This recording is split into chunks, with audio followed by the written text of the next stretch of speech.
สวัสดีทุกคนเนาะวันนี้ข้าพเจ้าจะมาสอนวิธีการใช้งานระบบโปรแกรมตัวนี้เนาะที่ข้าพเจ้าได้ทำการพัฒนาขึ้นมาเนาะเป็นระบบสอบเซ็งออนไลน์เนาะเหมาะสมสำหรับครูอาจารย์เนาะเริ่มต้นตั้งแต่ชั้นประถมหามัธยมเนาะสามารถที่จะใช้งานได้หรือว่าชั้นมหาลัยก็สามารถที่จะใช้งานได้โปรแกรมตัวนี้เนาะข้าพเจ้าได้ทำการอัปขึ้นโฮสติงแล้วเนาะทุกคนสามารถที่จะ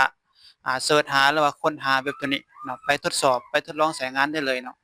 นี่เนาะทุกคนเขียนคำว่า link KSSL เนาะตามนี้เนาะแล้วก็ .org นั่นแหละทุกคนจะเห็น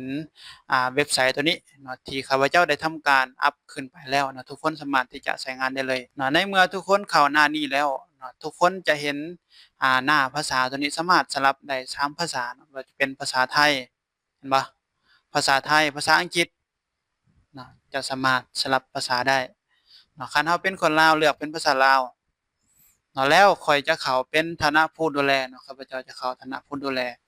ฐานะผู้ดูแลเป็นแอดมินเนาะตอนนี้แอดมินปุ๊บเนาะรหัสผ่านนี่จะขอเสื่องไว้ก่อน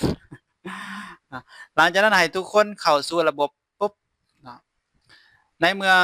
ครูอาจารย์เข้าสู่ระบบแล้วเขาจะเห็นหน้าแบบนี้ขึ้นมาเนาะอันนี้แม่นหน้าครอบคลุมครูผู้สอนหน้าครอบคลุมนี่จะมีสามารถเบิ่งนักเรียนทั้งหมดเนาะว่าเขาสอบเซ็งนี่มีจักคนเนาะแล้วก็นักเรียนส่งข้อสอบนี่มีทั้งหมดจักคนแล้วเนาะนักเรียนกำลังสอบนี่นักเรียนกำลังสอบนี่มีจักคนเนาะแจ้งเตือนทุจริตเนาะมีจักคนเนาะอันนี้คำว่าแจ้งเตือนนี่แสดงว่านักเรียนผู้นั้นเนาะในหน้าข้อสอบแสดงว่าลักสลับหน้าจอเนาะนี่เพื่อเบิ่งคำถามอยู่บนอื่นหรือว่าใน Google จังซี่นะก็สามารถเด้งบนนี้เนาะจะขึ้นให้ครูผู้ยามห้องเนาะสามารถเห็นบนนี้นี่เห็นบ่คันอยากสอบเนาะทุกคนสามารถครูอาจารย์สามารถกดตัวนี้เนาะกดปิดข้อสอบเนาะปิดตัวนี้นักเรียนทุกๆคนบ่สามารถสอบได้เนาะกดปิดตัวนี้เนาะหรือว่าเฮาเปิดคือกันเนาะเปิดคือกันคันยังมีกระแจอยู่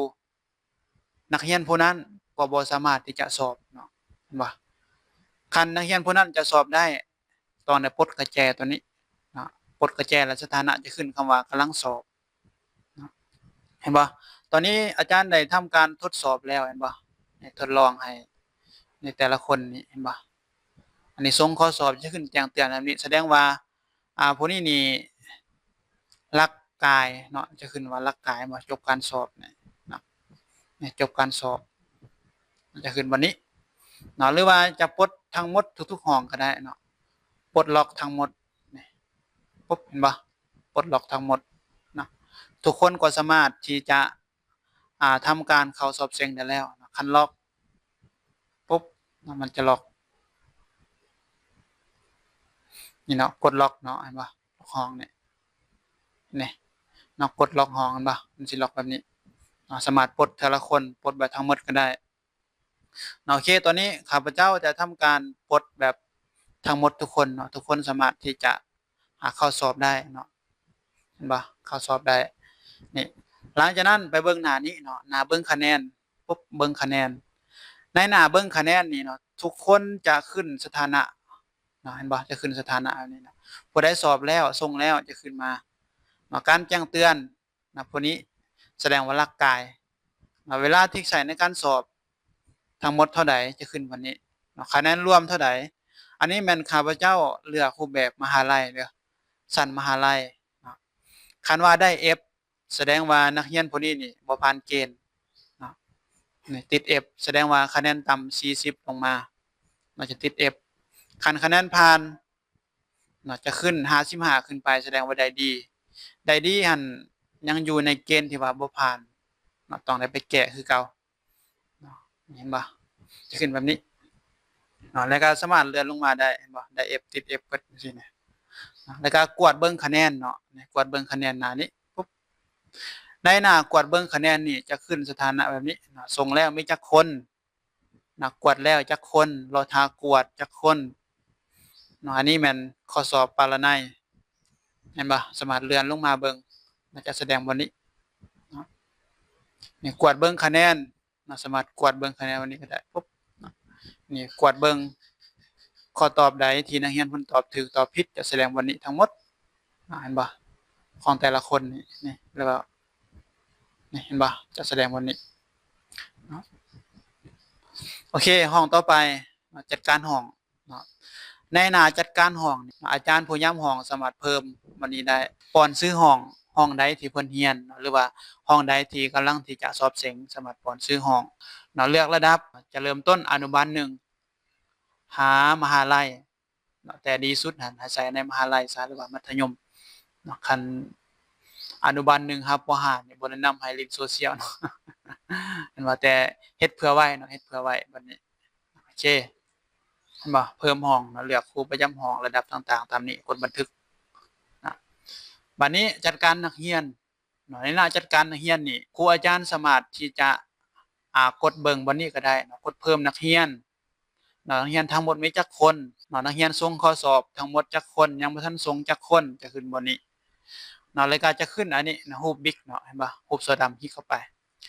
ในรูปเสือดำนี่อันนี้แม่น Student ID เนาะเป็นรหัสของนักเรียนเพื่อจะป้อนเข้าสู่ระบบทำการสอบเส็งเนาะรหัสนักเรียนหรือใส่เป็นรหัสเบอร์เสือก็ได้เนาะคันมหาลัยหันจะขึ้นมีรหัสของนักศึกษาแล้วเนาะหรือว่านักเรียนผู้นั้นสามารถป้อนชื่อของตนเองเข้าไปเลยก็ได้เนาะตามด้วยรหัสผ่านที่จะเข้าทำการสอบเส็งสามารถปิดตาเปิดตาได้วันนี้เนาะในเมื่อนักเรียนผู้นั้นลืมรหัสผ่านเข้าสู่ระบบบ่ได้ครูอาจารย์หรือว่าแอดมินสามารถที่จะกดเปลี่ยนรหัสผ่านใส่รหัสผ่านใหม่วันนี้ได้เนาะเห็นบ่ปีใดจะขึ้นวันนี้เนาะปีตัวนี้จะลิงก์ในหน้าจัดการห้องนี่เนาะตัวนี้เนาะเห็นบ่เลือกปีใดมันจะขึ้นหน้าบัญชีครับโอเคต่อไปเนาะจัดการข้อสอบเนาะในหน้าจัดการข้อสอบนี่อันนี้มันซื้อข้อสอบเนาะใส่เวลาที่จะสอบทั้งหมดจักนาทีกดบันทึกเนาะเลือกรูปแบบข้อสอบแบบปารนัยอัตนัยจะขึ้นบนนี้เนาะอันนี้มันโจทย์คำถามใส่บนนี้เนาะในเมื่อมีโจทย์คำถามแล้วเนาะคันเฮาอยากประกอบรูปภาพไปนำเนาะสามารถที่จะเลือกรูปภาพบนนี้ใส่เนาะเพื่อจะประกอบในการสอบเส็งนะว่ารูปนี้แม่นรูปอีหยังนะในการเลือกตัวเลือกแบบนี้เห็นบ่กดบันทึกอันนี้มันข้อสอบโอเคต่อไปบัญชีผู้ใช้เนาะหน้าบัญชีผู้ใช้นี่เนาะแอดมินเห็นบ่สามารถเพิ่มผู้ดูแลได้ผู้อื่นสามารถเพิ่มวันนี้ลงไปได้เนาะหน้านำเข้ารายชื่อนักเรียนเนาะสามารถนำเข้าจากExcel Google Sheet เนาะสามารถที่จะนำเข้ารายชื่อนักเรียนได้เนาะสามารถเลือกเป็นไฟล์ Excel บ่จังซี่นะเนาะสามารถที่จะนำเข้าได้เนาะอันนี้เป็นหน้าตัวอย่างเนาะว่าไฟล์ของ Excel Google Sheet ที่ว่าสามารถนำเข้าอยู่ที่เว็บไซต์ตัวนี้จะต้องมีอีหยังแหน่เขียนตามนี้เห็นบ่จะมีพรีวิวกว่านี้อันนี้แม่นดาวน์โหลดเทมเพลตแบบตัวอย่างนะสมมุติว่าเฮาบ่ฮู้วิธีนำเข้าสามารถเบิ่งตัวอย่างพวกนี้ได้เนาะหน้านำเข้าข้อสอบคือกันแบบเดียวกันนะโอเคหลังจากนั้นไปเบิ่งหน้าของล็อกเอาต์ก่อนเนาะออกจากระบบนี่นะสามารถสลับภาษาได้นะบัดนี้ข้าพเจ้าได้จะทำการทดลองเข้าสอบเส็งเนาะ10หน้าบัญชีเนาะผ่าน1 2 3 4นะกดเข้าสู่ระบบปุ๊บเนาะในเมื่อกดเข้าสู่ระบบแล้วจะขึ้นแบบนี้เนาะให้นักเรียนทำการอ่านดีๆเพื่อบ่ให้เกิดปัญหาตามมาครูอาจารย์ก็ควรที่จะบอกนักเรียนว่าในเมื่อนักเรียนกดเข้าสอบเส็งแล้วระบบมันสิเป็นแบบนี้เด้อถ้าว่ากดสลับหน้าจอมันจะขึ้นอีหยังแน่อันนี้จะเขียนรายละเอียดวันนี้นะเตรียมพร้อมเข้าสอบการสอบจะเฮ็ดในหน้าเต็มหน้าจอ Full Screen ห้ามสลับหน้าจอหรือว่าสลับแท็บหน้าจอแบบนี้นะนี่ห้ามสลับแบบนี้เนาะในเมื่อกดเข้าสอบนะห้ามเปิดหน้าต่างใหม่ห้ามออกจากโหมดเต็มหน้าจอถ้าฝ่าฝืนจะถูกเตือน3ครั้งหมายความว่าถ้าเฮาฝ่าฝืนที่จะสลับหน้าจอแบบนี้ภายใน3ครั้ง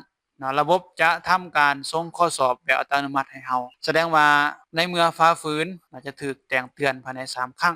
ในเมื่อเตือนแล้วระบบตัวนี้นี่จะซับมิตหรือว่าส่งข้อสอบให้เฮาแบบอัตโนมัติเลยแสดงว่าในเมื่อระบบส่งข้อสอบแบบอัตโนมัติแล้วนักเรียนผู้นั้นแสดงว่าสอบตก